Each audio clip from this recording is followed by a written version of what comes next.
নমস্কার, ঘরে বাইরে আমরা ব্লগে সকলকে স্বাগত জানিয়ে শুরু করছি আজকের আড্ডা। তবে আজকের আড্ডায় কোনো অতিথি নেই। মনটা ভীষণভাবে ভারাক্রান্ত। এই ভারাক্রান্ত মন নিয়ে আমি সত্যিই জানি না কতটা ঠিকমতো করে আপনাদের সঙ্গে ইন্টারাকশন করতে পারবো। একটা অদ্ভুত চারিদিকে সামাজিক পরিস্থিতি, একটা ডামাডোল চলছে। ঘোরতর একটা অন্যায় গত এক সপ্তাহ আগে ঘটেছে, যখন সারা শহরের মানুষ, আমরা সবাই যখন সুন্দরভাবে রাত্রিবেলা ঘুমাচ্ছি, ঠিক সেই সময় শহর কলকাতার বা শহরতলির একটি সরকারি হাসপাতালে একটি কর্তব্যরত ডাক্তারের উপরে যে অত্যাচার, যেভাবে ধর্ষণ করে তাকে খুন করা হয়েছে, এটা সত্যি কোনো ব্যাখ্যা হয় না, সত্যিই হয় না। তবে আমি একটা কথা বলতে চাই যে এই পাশবিকভাবে তাকে যেভাবে মারা হয়েছে, এর কিন্তু একটা বিহিত সত্যিই চাই। আমাদের সমস্যাটা হচ্ছে, আমাদের এখানে এত রকম দল, এত হয় না, নানা মুনির নানা মত। আমাদের ওয়েস্ট বেঙ্গল, কলকাতারও অবস্থা বোধহয় একই। আমরা এই ঘটনায় প্রত্যেকে এতটাই ভেঙে পড়েছি যে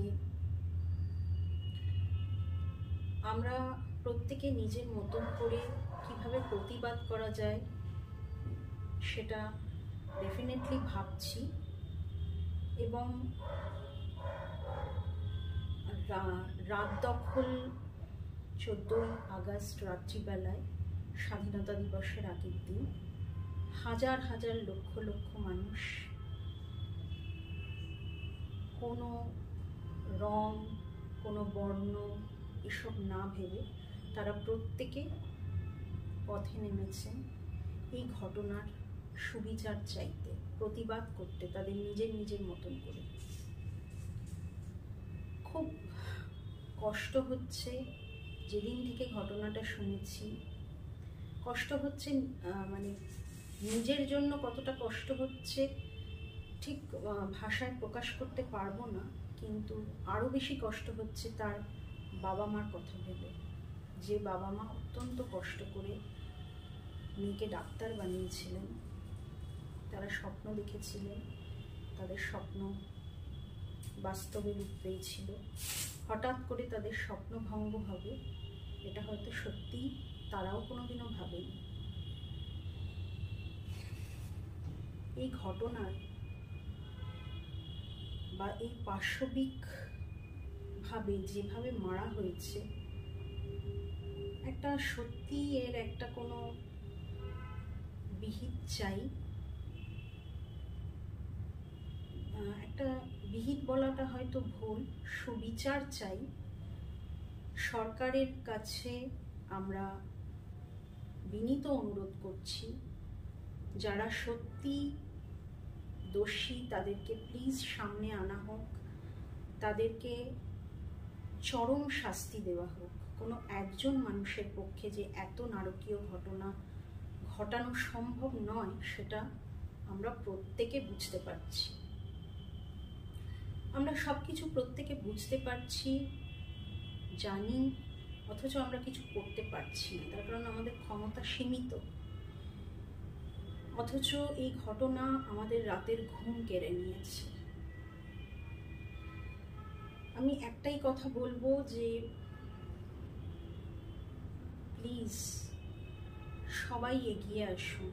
কেউ কাউকে ট্রোল করে না, কেউ কাউকে লেকপুল করে না, সবাই প্লিজ এগিয়ে আসুন।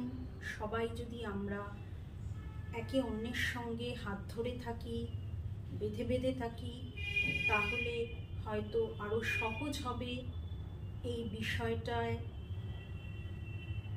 সেটা মিটিং, মিছিল, যে যেরমভাবে পারছে প্রতিবাদ করছে, তাতে কোনো অসুবিধা নেই, করুক।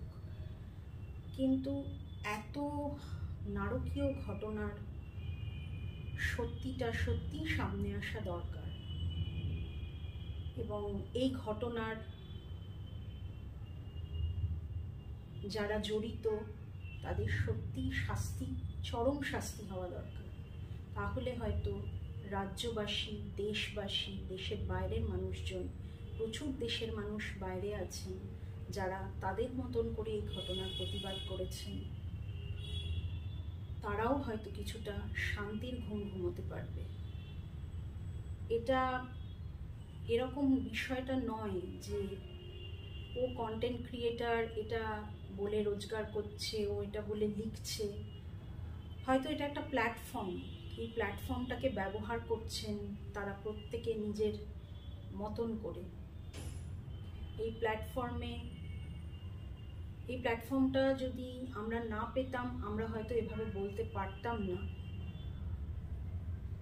যে যন্ত্রণা নিয়ে সেই রাতে সেই মেয়েটি যন্ত্রণায় কাতরাতে কাতরাতে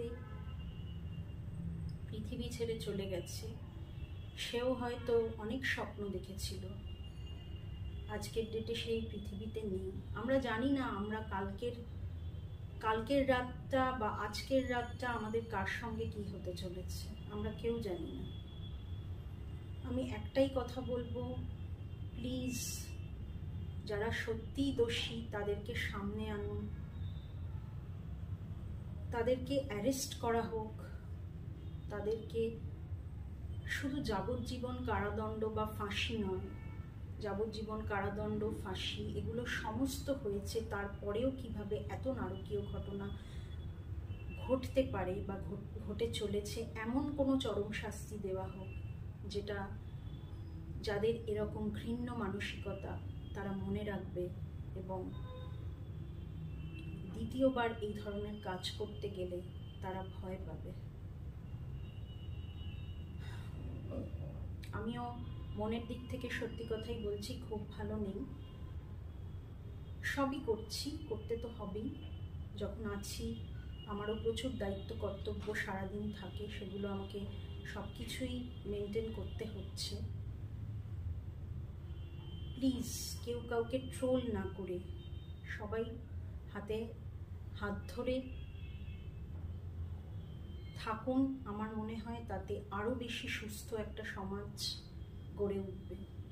আজকে তাহলে এখানেই আসি, ভিডিওটা তাহলে আজকে এখানেই শেষ করছি।